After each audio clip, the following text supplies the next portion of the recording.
ఓం సమర్థ సద్గురు సాయినాథ్ మహారాజ్కి జై. ఓం సాయిరామ్. మన బాబా కుటుంబ సభ్యులందరికీ నమస్తే అండి. హాయ్ ఫ్రెండ్స్, మీ అందరిపైన షిరిడి సాయినాథ్ని ఆశీస్సులు ఉండాలని, మీరు ఎప్పుడూ సంతోషంగా ఉండాలని మనస్ఫూర్తిగా బాబా గారిని కోరుకుంటున్నానండి.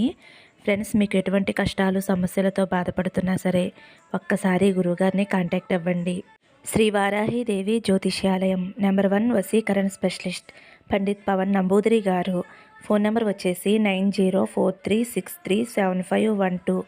మీకు ఎటువంటి సమస్య ఉన్నా సరే, విద్య, ఉద్యోగం, వ్యాపారం, భార్యాభర్తల మధ్య గొడవలు, అత్తాకోడల మధ్య గొడవలు, ప్రేమించి మోసపోవటం, ఆర్థిక ఇబ్బందులు, ఇలా ఎటువంటి సమస్యలు ఉన్నా సరే ఆ సమస్యకు తగిన పూజలు చేసి గురువుగారు 24 గంటల్లో పరిష్కారం చూపిస్తారండి. ఈ గురువుగారికి చూపించుకున్న వారికి ఎంతో మందికి మంచి జరిగింది ఫ్రెండ్స్. ఇంక ఈరోజు వీడియోలోకి వెళ్ళిపోదామండి. మన బాబాగారి సందేశం. మన బాబాగారు ఏమంటున్నారంటే, తల్లి, నువ్వు ఏ శుభవార్త కోసమైతే ఎదురు చూస్తున్నావో గురువారం రోజున ఆ శుభవార్త తప్పకుండా వింటావమ్మా. నీకు సంతోషం కలిగించాలి అని నేనే నీ ముందుకు వచ్చాను తల్లి. వీటిలో ఒక నెంబరు తాకు అని అయితే మన బాబాగారు మన ముందుకైతే ఒక మంచి సందేశం తీసుకువచ్చారండి. ఫ్రెండ్స్, థంబ్నెయిల్ చూశారు కదండి, 2 శివలింగాలు ఉన్నాయి కదా, 3, 6. మీరైతే ఒక నెంబర్ ఉన్న శివలింగం బాబాగారిని స్మరిస్తూ తాకండి. బాబాగారు ఏం చెప్పబోతున్నారో బాబాగారి మాటలోనే తెలుసుకోండి ఫ్రెండ్స్. చిన్న రిక్వెస్ట్ అండి, మన వీడియోస్కి అయితే ఒక చిన్న లైక్ ఇవ్వండి. ఫస్ట్ టైం చూసేవారైతే మన బాబా భక్తి ఛానల్ తప్పకుండా సబ్స్క్రైబ్ చేసుకోండి. ఇంక వీడియోలోకి వెళ్ళిపోదామండి. ముందుగా అయితే 3 నెంబర్ ఉన్న శివలింగం తాకిన వారి గురించి అయితే మన బాబాగారు ఇలా చెబుతున్నారండి. తల్లి, 3వ నెంబర్ శివలింగాన్ని తాకావు కదమ్మా, నీకు నా ఆశీస్సులతో పాటు ముక్కోటి దేవతల ఆశీస్సులు, ఆ మహాదేవుని యొక్క ఆశీస్సులు నీకు లభించాయి తల్లి. ఈరోజు నువ్వు నీ మనసుకు కలిగించే శుభవార్త అయితే వింటావు. నువ్వు ఎంతో కాలంగా ఎదురు చూస్తున్న శుభవార్త నీకు చేరవేస్తానమ్మా. ఎదురు చూస్తూ ఉండమ్మా. ఇన్నాళ్ళు కూడా ఓపికగా ఉన్నావు కదా, నీకైన మంచి బహుమతి నీకు అందిస్తాను తల్లి. బిడ్డ, ఒక్క మాట గుర్తుపెట్టుకో అమ్మా. నీకు కోపం వచ్చినప్పుడల్లా నువ్వు మాట్లాడేటప్పుడు ఓపికగా, జాగ్రత్తగా, ఆచితూచి మాట్లాడు తల్లి. అనవసరమైన కోపం నిన్ను కృంగదీసేస్తుంది తల్లి. ఓపికగా, సహనంగా ఉంటే జరగదు అని అనుకున్న పని కూడా జరుగుతుందమ్మా.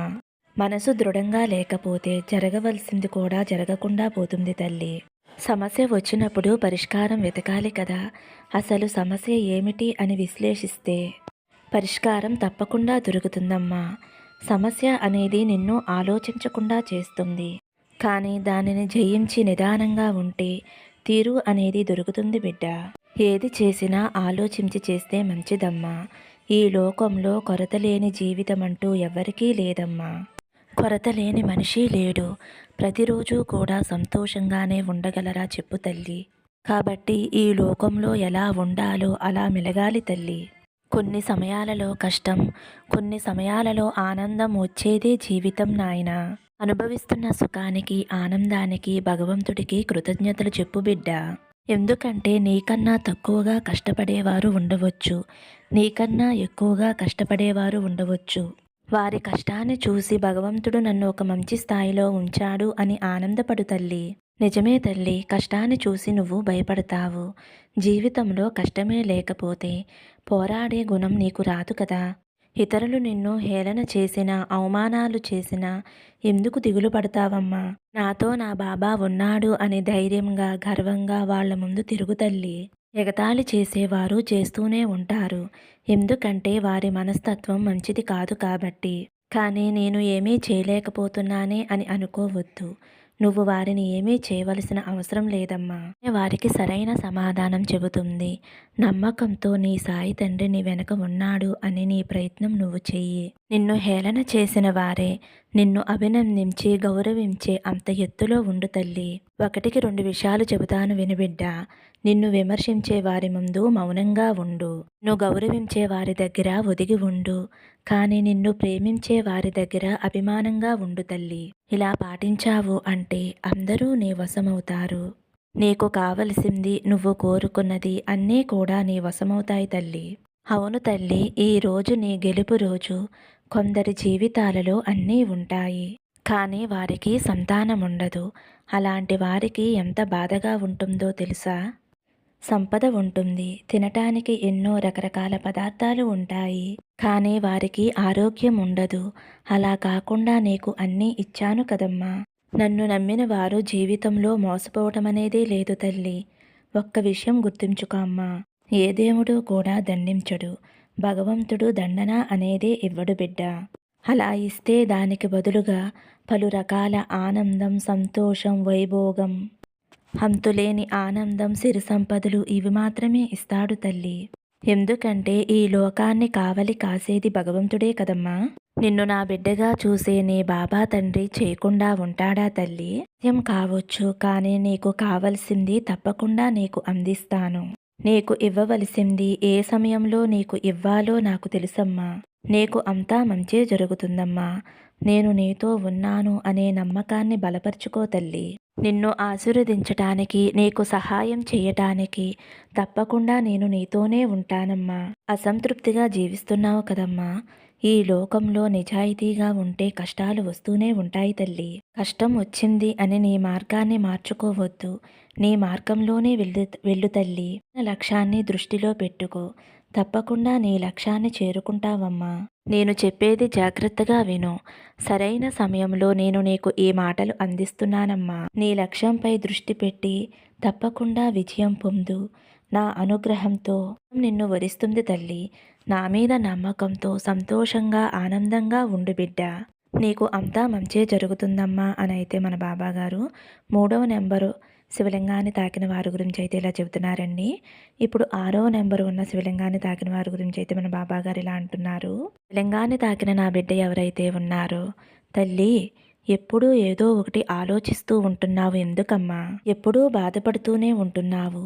బరువెక్కిన గుండెలతో పని చేసుకుంటూనే ఉంటున్నావు. కానీ నీ మనసులో ఉన్న వేదన వినేవారు ఎవరూ లేరు అని ఎక్కువగా ఆలోచిస్తున్నావమ్మా. కడుపును పుట్టిన బిడ్డలు కూడా మాట వినటం లేదు. వాళ్ళ స్వార్థం కోసం వాళ్ళు ఆలోచిస్తున్నారు అని ఎక్కువగా బాధపడుతున్నావమ్మా. ఒక విషయం తెలుసుకో తల్లి. ప్రతిసారి కూడా నువ్వు నన్ను అడుగుతున్నావు కదా, బాబా నా బిడ్డల కోసం నేను ఎన్ని చేశాను, నా భర్త కోసం నేను ఎన్ని చేశాను, లేదంటే నా భార్య కోసం నేను ఎన్ని చేశాను, అయినా కూడా నన్ను ఎందుకు అర్థం చేసుకోవటం లేదు, నా మనసుని ఎందుకు ఇంత కష్టపెడుతున్నావు అని ప్రతిరోజు కూడా ప్రశ్నిస్తూనే ఉంటున్నావమ్మా. అంతేకాకుండా ప్రతిరోజు నీ బాధలన్నీ నాతో చెబుతూనే ఉంటున్నావు. బాబా నా బాధలన్నీ నీతో చెప్పుకుంటున్నాను కదా, నా బాధలన్నీ తీరో రోజు ఎప్పుడు వస్తుంది బాబా అని అడుగుతున్నావు కదమ్మా. సత్యం తెలుసుకో తల్లి. ఈ రోజుల్లో ఎవరికి వారే స్వార్థపరులమ్మా. నీ బిడ్డలు కేవలం వారికి కావలసిన దానికోసం మాత్రమే ఆలోచిస్తూ ఉంటున్నారు. వారి మనస్తత్వానికి తగ్గట్టుగా వారు ఉంటూ ఉంటారు. నీ గురించి ఆలోచించేవారు ఎవరూ ఉండరమ్మా. అందరూ కూడా స్వార్థపరులే తల్లి. అలా కాకుండా నీ గురించి ఆలోచించుకోకుండా నీ చుట్టూ ఉన్న స్వార్థపరుల కోసం ఎందుకమ్మా ఇంతలా కృంగిపోతున్నావు? ఈ క్షణం నుండి నీ గురించి నువ్వు ఆలోచించుకో తల్లి. అప్పుడు అందరూ కూడా నీ గురించి ఆలోచించటం మొదలు పెడతారు. కేవలం నీ పనులు నువ్వు చేసుకుంటూ ఉంటూ వారికి అవసరమైనవి సహాయం చేసి నీ భవిష్యత్తుపై శ్రద్ధ పెట్టుకో అమ్మా. ఇకనైనా నీ గురించి ఆలోచించిన వారి గురించి ఆలోచించుకు తల్లి. నా జీవితంలో ఎప్పుడు మార్పు వస్తుంది బాబా అని అడుగుతున్నావు కదమ్మా. నీ గురించి నువ్వు చేసే పనుల్లో శ్రద్ధ పెట్టుకుని నీ వైపు అనుకూలంగా ప్రవర్తించుకుంటూ ఏదైనా ఒక లక్ష్యాన్ని నీ జీవితం మీద పెట్టుకుని ఆ లక్ష్యం కోసం ముందు అడుగు వేసినప్పుడు, అందులో విజయం సాధించినప్పుడు ఎవరైతే నిన్ను నిర్లక్ష్యం చేశారో, ఎవరైతే నిన్ను అవమానించారో వారందరూ కూడా ఏదో ఒక రోజున నీ విలువను గుర్తిస్తారు తల్లి. అలాగే నీ విలువ ఒకరు గుర్తించవలసిన అవసరం లేదమ్మా. ఎందుకంటే నీ విలువ ఎంత తగ్గించినా తగ్గనది. నీ విలువ ఎంతమంది ఎన్ని రకాలుగా చెప్పుకున్నా తరగనిది తల్లి. నువ్వేమిటో నాకు తెలుసు. నిన్ను కన్న నీ తల్లిదండ్రులకి తెలుసు. ఇంకా ఎవరో ఏదో అన్నారని చెప్పి దాని గురించి ఆలోచించి బాధపడవలసిన అవసరం లేదమ్మా. నీ గురించి చాటుగా ఇతరులు చెప్పుకుంటున్నారు అంటే నువ్వు జీవితంలో ఎదుగుతున్నావు అని అర్థం. దానిని నువ్వు అర్థం చేసుకోవాలి తల్లి. ఎందుకంటే నిన్ను అడిగే ధైర్యం ఎవరికీ లేదు. నువ్వు సగం గెలిచినట్టేనమ్మా. నువ్వు చేసే పనులు న్యాయమైనవి ఏవైతే ఉన్నాయో అవి ఎప్పుడూ కూడా ఎవరి కంట్లోనూ పడకుండా ఉంటే తప్పకుండా ఏదో ఒక రోజు నీ విలువను గుర్తిస్తారు తల్లి. ఎంతమంది తగ్గించాలని చూసినా సరే నీ విలువను నేను తగ్గనివ్వను తల్లి. బిడ్డా, ఒక విషయం గుర్తుంచుకో. లోకులు కాకుల్లాంటి వారు.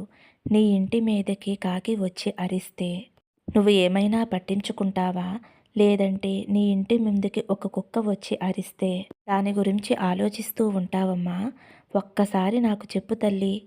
ఎవరో ఏదో అంటున్నారని నీ భవిష్యత్తుని, నీ జీవితాన్ని పాడు చేసుకోవలసిన అవసరం లేదమ్మా. అనేవాళ్ళు ఎలాగైనా అనుకుంటారు. అనుకునేవాళ్ళు ఏం చేసినా చేయకపోయినా అంటారు. ఎంత మంచికి వెళ్ళినా చెడు ఎదురవుతూనే ఉంటుంది. అంటే వారి దృష్టిలో నీపైన చెడు ఉంది. కావాలనే నిన్ను చూడలేక నిన్ను చెడ్డదాన్ని చేస్తున్నారు బిడ్డ. ఇవన్నీ కూడా మనసులో పెట్టుకోవద్దమ్మా. ఈ రోజుల్లో తోబుట్టువులు కూడా ఎవరూ ఆదరించటం లేదు తల్లి. ఎందుకని చెబుతున్నాను అంటే ఇప్పుడు ఉండే పరిస్థితులు ఏవైతే ఉన్నాయో అన్నీ కూడా నీకు అనుకూలించినప్పుడు నువ్వు ఎంచుకునే మార్గం ఏదైతే ఉందో అది ముమ్మాటికి కూడా తప్పు కాదు తల్లి. ఇకనైనా నువ్వు తెలుసుకుని నీ విలువ నువ్వు పెంచుకునే ప్రయత్నం చేయమ్మా. బాబా, మరి నా కష్టాలు ఎప్పుడు తీరుస్తావు అని అడుగుతున్నావు కదమ్మా. అది చాలా దగ్గరలోనే ఉంది. అందుకే ఈ సందేశాన్ని నీకు అందిస్తున్నాను తల్లి. నువ్వు శ్రద్ధ సబూరితో ఉంటూ నీ పనులు నువ్వు చేసుకుంటూ ఉంటూ నీ మనసుని ప్రశాంతంగా ఉంచుకుంటూ నీ ఆరోగ్యంపై దృష్టి పెట్టుకుంటూ నువ్వు సాధించాలి అని అనుకున్న లక్ష్యం వైపు అడుగు ముందుకు వేస్తూ ఉంటూ ఇలా చేస్తే నువ్వు కోరుకునే విజయం ఏదైతే ఉందో తప్పకుండా నీకు త్వరలోనే చేరుతుందమ్మా. నువ్వు ఎవరి మాటలు కూడా పట్టించుకోవద్దు. ఎవరి గురించి ఆలోచించవద్దు. ఎవరి చెప్పే మాటలు వినవద్దు. ఎవరు చెప్పే మాటలు కూడా నమ్మవద్దమ్మా. నీ సాయి తండ్రి చెప్పే మాటలు మాత్రమే విను. వాటినే పాటించు. వాటినే గుర్తుంచుకో తల్లి.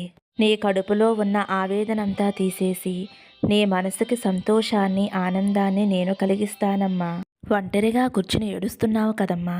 ఒక్కసారి ఏడ్చేసి నీ గుండెల్లో ఉన్న బాధనంతా కూడా బయటికి పంపించేసేయమ్మా. ఎందుకు అంటే ఆ ఏడుపు అనేది ఉండకూడదమ్మా.